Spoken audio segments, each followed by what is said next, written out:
Film की शुरुआत एक स्पेसशिप से होती है जो तेज रफ्तार में पृथ्वी की ओर बढ़ रहा होता है।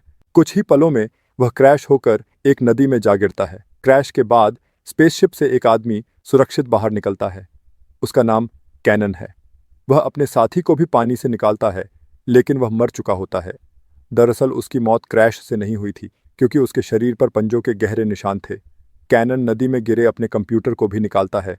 यह कोई साधारण कंप्यूटर नहीं, बल्कि एक एडवांस एआई सिस्टम है जो इस नई जगह की पूरी जानकारी जुटाकर उसे कैनन के दिमाग में ट्रांसफर कर देता है। इस प्रोसेस के दौरान कैनन को पृथ्वी की सारी लैंग्वेज और कल्चर समझने की क्षमता भी मिल जाती है। फिर वह अपना हथियार उठाता है और इस जगह को सर्च करना स्टार्ट कर देता है। वह चलते चलते एक गांव में पहुंचता है। इस गांव में सब कुछ नष्ट हो रखा था। फिर उसकी नज़र एक दीवार पर पड़ती है जिस पर कुछ पंजों के निशान थे, और उस लकड़ी पर बने पंजों के निशान को देखकर साफ हो जाता है कि यह निशान पृथ्वी के किसी भी जानवर का नहीं हो सकता, क्योंकि ऐसे जानवर उसके प्लैनेट पर होते हैं। फिर अचानक से कैनन पर कोई हमला करता है और उसकी बंदूक नदी में गिर जाती है और इससे वह भी बेहोश हो जाता है। उस पर हमला करने वाला इंसान किसी दूसरे गांव का आदमी था। उसका नाम वॉल्फ्रिक था। दरअसल धरती पर लोग इस वक्त कबीलों में रहा करते थे। वे लोग अक्सर एक दूसरे पर हमला किया करते थे, जो कि एक आम बात थी। वॉल्फ्रिक कैनन को बांधकर अपने गांव में ले आता है, क्योंकि वह गांव के बर्बाद होने का जिम्मेदार कैनन को समझ रहा था। उसे लगता है कि शायद गांव की इतनी बुरी हालत उसी की वजह से हुई है। इस गांव का किंग, जिसका नाम रसैल होता है, उसकी एक बेटी होती है जिसका नाम फ्रेया होता है, और वॉल्फ्रिक उस कबीले में अगला राजा बनने वाला होता है। इसीलिए रसैल अपनी बेटी की शादी उससे कराना चाहता है, लेकिन फ्रेया इसके लिए राजी नहीं होती, क्योंकि फ्रेया को लगता था कि वॉल्फ्रिक एक झगड़ालू किस्म का आदमी है, इसलिए वह उससे शादी नहीं करना चाहती। इसके बाद हमें उस तबाह हुए गांव के सरदार को दिखाया जाता है, जिसका नाम गनर था। एक वक्त हुआ करता था जब यह दोनों कबीले एक दूसरे के दोस्त थे, लेकिन वॉल्फ्रिक के फादर की वजह से इन दोनों में जंग छिड़ गई, और इस बीच वॉल्फ्रिक के फादर की मौत भी हो गई थी। वॉल्फ्रिक अपने पिता की मौत का दोषी गनर को मानता था, और गनर इस गांव की तबाही की वजह वॉल्फ्रिक को मानता था। लेकिन ऐसा नहीं था, इस गांव की तबाही की वजह कुछ और थी। अब इसके बाद राजा रसैल कैनन से सवाल करता है कि वह कहाँ से आया है। कैनन बताता है कि वह बहुत दूर से आया है, और जब वह सफ़र कर रहा था तब उसका सामना एक बहुत ही बड़े और ख़तरनाक जानवर से हुआ था, जिसका नाम मोरविन था। और वह कोई आम जानवर नहीं है, बल्कि काफ़ी बड़ा और ख़तरनाक जानवर है। वह अपने रास्ते में आने वाली सभी चीज़ों और इंसानों को पल भर में मार सकता है। लेकिन जब कैनन यह बता रहा था तो कोई भी उसकी बातों पर यकीन नहीं कर रहा था। तभी अचानक से उनके गांव पर किसी चीज़ का हमला होता है, जो कि किसी और ने नहीं बल्कि मोरविन ने ही किया था। उसने उनके गांव के बहुत सारे लोगों को मार दिया था, और इसके साथ ही बहुत सारे लोगों को अपने साथ उठाकर ले गया था। ये देखकर राजा मोरविन का शिकार करने का एक प्लान बनाता है। वह अपने कुछ सिपाहियों को इकट्ठा करता है और साथ में कैनन को लेकर जंगल में चला जाता है ताकि मोरविन को मार सके।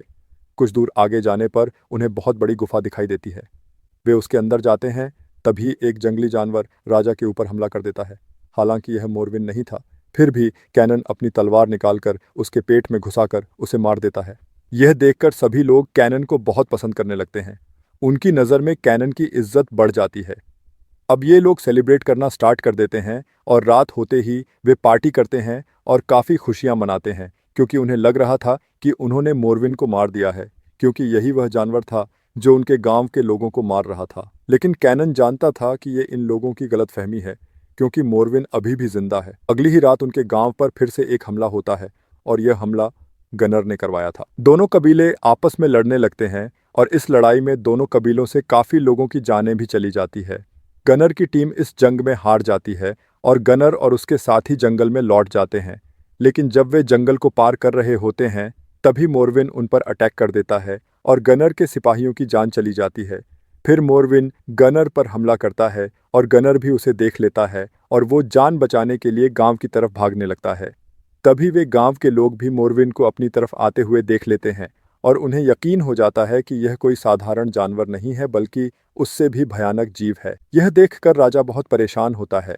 वह कैनन से हेल्प मांगता है कि इसे कैसे रोका जाए। कैनन आइडिया देता है कि हम इसे पकड़ने के लिए एक बहुत बड़ा जाल बिछाएंगे, और इसीलिए वे लोग जंगल के बीच में एक बहुत ही बड़ा गड्ढा खोदते हैं, और उस गड्ढे को तेल से भरकर उसके ऊपर लकड़ियाँ और घास बिछा देते हैं, और साथ ही वे अपने भागने का भी पूरा इंतजाम कर लेते हैं, कि जब मोरविन उन पर हमला करने के लिए आएगा तब इस गड्ढे में गिर जाएगा और ये लोग उसे यहाँ पर फंसाकर आसानी से अपनी जान बचाकर यहाँ से भाग सकेंगे। फिर ये लोग जाल बिछाने का काम पूरा कर लेते हैं इस उम्मीद के साथ कि इस बार अगर मोरविन आया तो वापस नहीं जा पाएगा। इसके बाद कैनन अपनी स्टोरी फ्रेया को बताता है। वह उसे बताता है कि मैं जिस प्लेनेट से आया हूँ वहाँ पर काफ़ी एडवांस टेक्नोलॉजी का यूज़ किया जाता है और हम लोग काफ़ी एडवांस हैं यहाँ के लोगों के मुकाबले। हम बाकी के प्लेनेट पर भी अपनी ही तरह के लोगों की दुनिया बसाना चाहते थे। फिर हमने बहुत सारे प्लेनेट की तलाश की और हमें एक प्लेनेट मिला, लेकिन वह पूरे का पूरा प्लेनेट मोरविन का था। वहाँ पर सिर्फ मोरविन का ही राज हुआ करता था। मोरविन साइज में काफ़ी बड़े और ख़तरनाक जानवर होते हैं, लेकिन वह किसी को नुकसान नहीं पहुँचाते क्योंकि वह घास खाने वाले क्रीचर होते हैं। हम उस प्लेनेट पर बस जाते हैं और अपनी ज़िंदगी गुजारने लगते हैं। फिर हमें बाकी के लोगों को भी यहाँ पर बसाना था, इसलिए हम मोरविन का सफाया करने का प्लान बनाते हैं और हम लोग मोरविन को एक नॉर्मल सा जानवर समझते थे। हमें उसके ताकत का कोई अंदाज़ा नहीं था। इसके बाद हमारे लोग मोरविन के प्लेनेट पर जाकर उन पर हमला कर देते हैं और हमने उन पर न्यूक्लियर बॉम्ब गिराए जिसमें सारे के सारे मोरविन मारे गए। वह प्लेनेट मोरविन की आबादी से एकदम साफ हो चुका था और उसके बाद हम लोग अपने जैसे लोगों की दुनिया वहाँ पर बसा देते हैं। इस प्लेनेट पर कैनन की फैमिली भी अपना घर बना लेती है, लेकिन एक बार कैनन को अपने मिशन पर जाना था। ये सभी लोग इस बात से अनजान थे कि अभी भी एक मोरविन जिंदा है और जैसे ही कैनन और उसके साथी अपने मिशन के लिए चले जाते हैं, वह बचा हुआ एक मोरविन हमारी कॉलोनी पर हमला कर देता है और सबकी जान ले लेता है। वह साथियों का बदला ले लेता है। वह यहाँ पर सब लोगों को मार देता है और हर एक चीज़ को नष्ट कर देता है और इसमें मेरी फैमिली भी मारी जाती है। जब कैनन को इस बारे में पता चलता है तो वह लोग उस प्लेनेट पर वापस आते हैं। फिर वहाँ पर सभी लोगों की डेड बॉडी को दफना देते हैं। जिसके बाद वह अपने प्लेनेट पर वापस जा रहे थे, तभी मोरविन हमारे शिप पर भी हमला कर देता है और हम यहाँ पृथ्वी पर आकर क्रैश हो जाते हैं। इसके बाद भी मोरविन हमारा पीछा नहीं छोड़ता, वह हमारे पीछे पीछे पृथ्वी पर भी आ जाता है। लेकिन अब इस बार जैसे ही मोरविन कैनन पर हमला करने के लिए आता है तो वह उसे अपने जाल में फंसा लेता है। जैसे ही वह तेल में आकर गिरता है, गांव वाले तीरों से उस तेल में आग लगाना शुरू कर देते हैं, जिससे यहाँ पर एक बहुत ही बड़ा ब्लास्ट होता है और हर तरफ आग फैल जाती है, जिससे इन सभी लोगों को लगता है कि मोरविन मर चुका है। लेकिन फिर एक मोरविन का बच्चा गुफा से आता है और इन लोगों पर अटैक कर देता है। साथ ही वह दूसरा मोरविन आग से बाहर आ जाता है और लोगों पर अटैक कर देता है और इस बीच राजा की भी जान चली जाती है और पूरा गांव बर्बाद हो जाता है। इसके बाद कैनन उसे मारने का दूसरा प्लान बनाने लगता है। वह उस मोरविन की गुफा तक पहुंचने का रास्ता निकाल लेता है। अब गांव को बर्बाद देखकर अगले दिन सभी गांव वाले गांव छोड़कर चले जाते हैं, लेकिन वॉल्फ्रिक और उसके सिपाही और कैनन उस मोरविन को मारने का फैसला लेते हैं। कैनन सभी को बताता है कि मोरविन बहुत ताकतवर जीव है, उसके ऊपर यह आम हथियारों का असर नहीं होता। फिर कैनन अपने शिप की तरफ जाता है और उसमें से बहुत सारा लोहा लेकर आता है, क्योंकि वह उसी की दुनिया का लोहा था जो काफ़ी मजबूत था और वह लोग फिर उससे हथियार बनाते हैं। दोस्तों, अगर आपको हमारी वीडियोस पसंद आती है तो चैनल को सब्सक्राइब ज़रूर कर दीजिएगा। आपके सपोर्ट से हमें और भी अच्छी वीडियोस बनाने में मोटिवेशन मिलेगा। चलिए अब कहानी को कंटिन्यू करते हैं। इसके बाद वो लोग गुफा के अंदर दाखिल होते हैं और आगे जाकर यह देखते हैं कि मोरविन ने अपनी उस जगह पर बहुत सारे लोगों को इकट्ठा करके रखा था और इन लोगों के जरिए वह अपनी नस्ल को आगे बढ़ा रहा था।